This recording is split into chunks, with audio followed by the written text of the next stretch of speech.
ఇప్పుడు మనం equity ఫండ్స్‌పై capital gains tax ఎలా ఉంటుంది అనేది చూద్దాం. అది 2 రకాలుగా ఉంటుంది. ఒకటి ఎస్‌టిసిజి. మీరు ఏదైనా మ్యూచువల్ ఫండ్స్‌లో గానీ, ఈటీఎఫ్‌లో గానీ ఒక్క సంవత్సరం కంటే తక్కువ గనుక ఇన్వెస్ట్ చేసి, ఆ డబ్బుల్ని తిరిగి మీరు విత్‌డ్రా చేసుకున్నప్పుడు, ఆ ఇన్వెస్ట్‌మెంట్‌పై వచ్చే లాభం పైన ఎస్‌టిసిజి అంటే షార్ట్ టర్మ్ క్యాపిటల్ గెయిన్స్ అనేది పడుతుంది.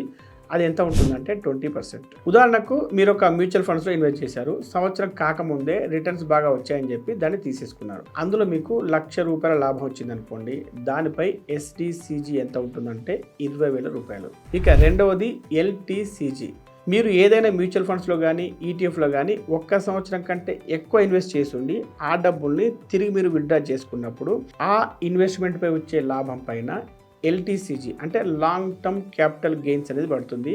అది ఎంత ఉంటుంది అంటే 12.5%. అయితే ఆ లాభం అనేది రూ.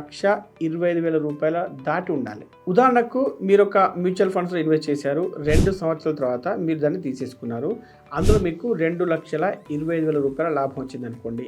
దానిపై ఎల్‌టిసిజి ఎంత ఉంటుందంటే 2,25,000 నుండి 1,25,000 తీసేస్తే వచ్చేది రూ. 1,00,000. ఆ రూ. 1,00,000పై 12.5% ట్యాక్స్ అంటే రూ. 12,500.